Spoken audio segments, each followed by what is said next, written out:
Dr. Rajiv Namdev from Department of Automobile Engineering, Sri Vaishnav Polytechnic College, Indore, welcomes all 5th semester Diploma Engineering students in the subject 505 Industrial Engineering औद्योगिक अभियांत्रिकी। आज हम chapter number 1 introduction के बारे में देखेंगे। ये जो कंटेंट है ये आपके सिलेबस के अनुसार लिया गया है। In this section we will study definition of industry engineering and industrial engineering, यानी उद्योग परिभाषाएं देखेंगे। पहले नंबर पर उद्योग की, फिर अभियांत्रिकी की, फिर औद्योगिक अभियांत्रिकी की।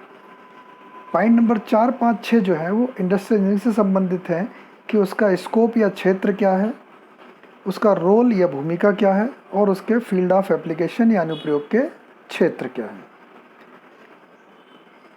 डेफिनेशन ऑफ इंडस्ट्री या उद्योग की परिभाषा के बारे में हम देखेंगे कि industry is a unit which uses some input, process it and give output. यानी उद्योग एक ऐसी इकाई है जो कि आगम को लेकर के प्रसंस्कृत करके और निर्गम में देता है। अब इसमें हम देखें कि इनपुट जो है किसी भी इंडस्ट्री के लिए जो है वो 6 M's है। Main, machine, material, method, money, market. आप देखें 6 जो M लिखे हुए हैं, main, machine, material, method, money, market, this is M's। ये इनका इनपुट होता है और इसकी ये प्रोसेसिंग करते हैं और उसके बाद में आउटपुट के रूप में हमें 2 चीज़ें देते हैं, या तो कोई गुड्स या प्रोडक्ट देंगे या फिर सेवाएं देंगे, सर्विसेज देंगे। हम यहाँ पर एग्जांपल लेते हैं, सपोज़ कि एक हमारी इंडस्ट्री है जिसको आप बहुत अच्छे तरीके से जानते हैं आसपास के शहरों में, जॉन डियर ट्रैक्टर, और आपके कई सीनियर्स लोग वहाँ नौकरी भी कर रहे हैं। तो वहाँ पर जो है वो इंडस्ट्री जो है इनपुट के रूप में मैन, यानी आप समझ लीजिए from worker to management, man, मशीनों का उपयोग करते हैं, मटेरियल्स का उपयोग करते हैं, उसमें प्रोसेसिंग करते हैं, पैसा भी उसमें लगा हुआ है और उसका मार्केट भी है। तो ये उसके इनपुट हैं। इनमें से एक भी चीज़ नहीं होगी तो वो आउटपुट नहीं दे पाएगा। मार्केट का मतलब demand, demand from the market, पैसा तो लग ही रहा है। तो ये इसमें आप प्रोसेसिंग करते हैं, असेंबली, प्रोसेसिंग मतलब असेंबली करते हैं ये, और हमको देते हैं प्रोडक्ट या गुड्स ट्रैक्टर के रूप में। दूसरा, यदि हम एग्जांपल देखें हमारे यहाँ के MY हॉस्पिटल का, चूँकि कोरोना चल रहा है तो हॉस्पिटल बहुत ज़्यादा दिमाग में है, तो वहाँ पर भी आप देखें इनपुट के रूप में ये क्या लेते हैं, पेशेंट या डॉक्टर्स। मशीन के रूप में वहाँ पर जो भी टेस्टिंग होती है वो, मटेरियल के रूप में जो भी मेडिसिन उपयोग में लाई जाती हैं, प्रोसेसिंग जो डोजेज होते हैं, और पैसा और मार्केट तो आप देख ही रहे हैं। तो इसमें ये प्रोसेसिंग करते हैं। प्रोसेसिंग मतलब डॉक्टर का चेक करना, पहले पर्ची बनवाना, फिर चेक करना, फिर इसके बाद दवाएं लिखना, फिर एडमिट की ज़रूरत है तो वो, या लाइक दिस। और आउटपुट के रूप में सर्विसेज देते हैं कि एक मरीज को ठीक करके वो स्वस्थ व्यक्ति बना करके देते हैं। तो इन शॉर्ट यदि हम इंडस्ट्री की परिभाषा लिखेंगे 3 लाइन में, तो इंडस्ट्री एक ऐसी इकाई है या एक ऐसी यूनिट है जो कि इनपुट या आगम के रूप में 6 M's, main, machine, material, method, money और मार्केट को प्रोसेस या प्रसंस्कृत करके आउटपुट के रूप में हमें 2 चीज़ें, या तो कोई प्रोडक्ट या गुड्स या फिर सेवाएं प्रदान करते हैं। इंजीनियरिंग, चूँकि हम इंजीनियर्स हैं तो हम शुरू से ही पढ़ते आ रहे हैं इंजीनियरिंग की परिभाषा। तो engineering is the branch of science, पहली लाइन। मतलब देखिए 3 लाइन में मैंने लिखा है, तीनों लाइन बहुत इंपॉर्टेंट है। पहली line, it is the branch of science, विज्ञान की वह शाखा है जिसमें विज्ञान एवं तकनीक के सिद्धांतों का उपयोग करते हैं, उनको लगाते हैं, विच applies the principles of science and technology. ये ऊपर की 2 लाइन ऑलमोस्ट कॉमन है। डिफरेंस तीसरी लाइन में आता है। ओवरऑल इंजीनियरिंग का पर्पज जो है वो है ह्यूमन लाइफ को कंफर्ट और आसान बनाना at minimum time and cost. Important है, at minimum time and cast.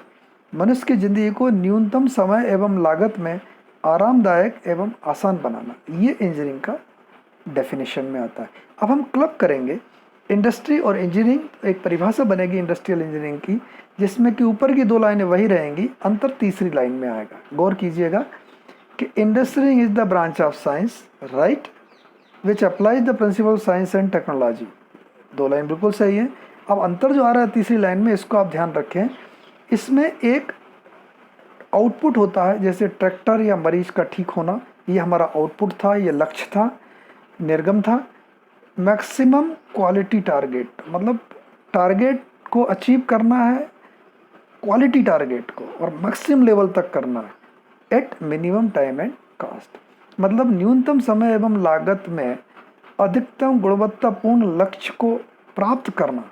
ये औद्योगिक अभियांत्रिकी की परिभाषा में आएगा।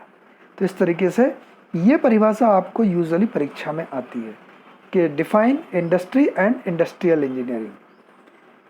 तो इस पे आप गौर कीजिएगा। बहुत थोड़ा सा अंतर है, अंतर केवल तीसरी लाइन में है। शुरू की लाइन में तो केवल इंडस्ट्रियल इंजीनियरिंग की जगह इंजीनियरिंग आ गया है, सेकंड लाइन तो कॉमन ही है। तीसरी लाइन को आप गौर करके देखिएगा। फिर इसके बाद हम आते हैं नेक्स्ट में कि स्कोप क्या है अब इंडस्ट्रियल इंजीनियरिंग, हम क्यों पढ़ रहे हैं, कहाँ पर इसका उपयोग है। इस पीपीटी में आप देखें सबसे टॉप पे लिखा है फाइनेंस और सर्विस, जो अपन ने बात करी, service industries, bank is also service industry. इसके बाद आप देखें क्लॉकवाइज चलें तो आप इसमें पाएंगे कि डिफेंस है, एरोस्पेस है, फिर इंफॉर्मेशन टेक्नोलॉजी है, हेल्थ केयर है, हॉस्पिटल्स, सप्लाई चेन्स जो अमेजन या फ्लिपकार्ट करते हैं, एजुकेशन एंड रिसर्च, हमारे इंस्टीट्यूट्स हैं, जो भी एजुकेशनल इंस्टीट्यूट्स हैं, मैनेजमेंट हर जगह पर होते हैं, sales and marketing, technical, military and homeland security, ऊर्जा का क्षेत्र, पब्लिक सर्विसेज जो भी हम देते हैं। अभी कोरोना में बहुत पब्लिक की सर्विसेज दी जा रही हैं, चाहे वो नगर निगम के द्वारा दी जा रही हों। और हमारे लिए जो है टारगेटेड वो एकदम लास्ट वाला ग्रीन कलर का है, मैन्युफैक्चरिंग। आगे चल के हम जो लेंगे कोरिलेट करेंगे सारे एग्जांपल्स, वो मैन्युफैक्चरिंग से करेंगे। अभी चूंकि इन जनरल हम बात कर रहे हैं तो हम ये कह सकते हैं कि औद्योगिक अभियांत्रिकी का जो स्कोप है वो हमारी लाइफ से शुरू होता है। छोटी छोटी स्टेप्स में भी आप देखेंगे, हम एग्जांपल लेंगे आगे जब हम वर्क स्टडी वगैरह पढ़ेंगे, हम छोटे छोटे एग्जांपल लेंगे लाइफ के और उसको हम मैन्युफैक्चरिंग की ओर लेकर के जाएंगे। तो इस तरीके से इंडस्ट्रियल इंजीनियरिंग का क्षेत्र जो है वो काफ़ी ब्रॉड है, बृहद है। अब इसके बाद हम देखें कि इंडस्ट्रियल इंजीनियरिंग की रोल क्या है, इनकी भूमिका क्या है। इनकी भूमिका के रूप में मैंने यहाँ पर जो समराइज़ किया है, बुक्स में अलग अलग तरीके से लिखा है बट पॉइंट्स ऑलमोस्ट कॉमन है। ये मैंने हमारे सिलेबस के चैप्टर से लिए हैं। पहला है इसका कि प्रोडक्टिविटी को बढ़ाना, उत्पादकता। यहाँ पर देखिए प्रोडक्टिविटी लिखा है, आगे चल के हिंदी में भी मैंने सेकंड स्लाइड में किया है, उत्पादकता को बढ़ाना। फिर चैप्टर नंबर 3 है वर्क स्टडी, कार्य अध्ययन। चैप्टर नंबर 4 है मेथड स्टडी। चैप्टर नंबर 8 है वर्क मेजरमेंट या टाइम स्टडी। तो 3 तरह की स्टडी है, वर्क स्टडी, मेथड स्टडी और टाइम स्टडी। मेथड स्टडी और टाइम स्टडी दोनों पार्ट हैं वर्क स्टडी के। चैप्टर नंबर 5 है प्रिंसिपल्स ऑफ मोशन इकोनॉमी को अप्लाई करना, चूँकि हम इम्प्रूवमेंट कर रहे हैं। वर्क प्लेस जो है या मटेरियल हैंडलिंग के जो टूल्स यूज़ किए जाते हैं उनको डिज़ाइन करना ऑप्टिमम, जिससे हमारा काम न्यूनतम लागत और समय में हो पाए। फिर माइक्रो मोशन स्टडी पर भी हम जाएंगे चैप्टर नंबर 7 में। एक बहुत इंपॉर्टेंट चीज़ कि कोई को नियुक्त करना है तो जॉब एवोल्यूट करना कि उसके लिए फिर उसमें कितना वेतन, वेजेस दिया जाना है, या कोई अच्छा काम कर रहा है तो क्या इंसेंटिव दिए जाना है। और उसके बाद चैप्टर नंबर 10 के बाद जो 15 तक हैं वो क्वालिटी, क्योंकि अपन ने बात की है गुणवत्तापूर्ण, तो यहाँ पर क्वालिटी की बात होगी, उसके कुछ कंट्रोल पैरामीटर्स होंगे। तो चैप्टर नंबर 10 के बाद जो भी हैं वो स्टैटिस्टिकल क्वालिटी कंट्रोल। तो यहाँ पर इन छोटी छोटी चीज़ों में जब इसका रोल होगा तब आप देखेंगे एक बड़े रूप में कितने फ़ायदेमंद है हमारी इंडस्ट्रियल इंजीनियरिंग। अब फील्ड ऑफ एप्लीकेशन में आप देखें तो इसमें आप देखेंगे कि जो अभी हमने बात की थी स्कोप की, वही देखिए यहाँ पर दूसरी पिक्चर के द्वारा बताया गया है। इस पिक्चर में आप देखेंगे product engineering, finance, quality, project management, training में, ट्रांसपोर्टेशन में, फैक्ट्री ऑपरेशंस में, टूलिंग में, फैसिलिटीज़ में, प्रोडक्शन कंट्रोल में, आई मेथड्स हैं और इन्वेंट्री में। इन सारे क्षेत्र जो हैं किसी भी फैक्ट्री में ये सारे अलग अलग सेक्शन के नाम से होते हैं। जैसे कि हम देखें सबसे पहले प्रोजेक्ट बनता है, फिर फैक्ट्री डलती है, उसमें पैसा लगता है, फिर प्रोडक्ट बनना शुरू होता है, उसकी क्वालिटी देखी जाती है, फिर कंट्रोल लगाए जाते हैं, उसमें फैसिलिटीज़ होती हैं, फिर ऑपरेशंस होते हैं उसके, फिर इन्वेंट्री सामान रखा जाता है, ट्रेनिंग भी दी जाती है, ट्रांसपोर्टेशन भी। तो ये सारे के सारे जो हैं हमारे फील्ड ऑफ एप्लीकेशंस हैं। तो इस तरीके से यदि हम देखें कि अब आज जो हमारा पहला नंबर का चैप्टर है वो हमने यहाँ पर कंप्लीट किया है। उसमें इम्पोर्टेंट चीज़ क्या क्या है? डेफिनेशन है 3, इंडस्ट्री, इंजीनियरिंग और इंडस्ट्रियल इंजीनियरिंग, और 3 चीज़ें हमने देखी हैं। रोल क्या क्या है, फील्ड ऑफ एप्लीकेशन क्या है, और स्कोप क्या क्या है।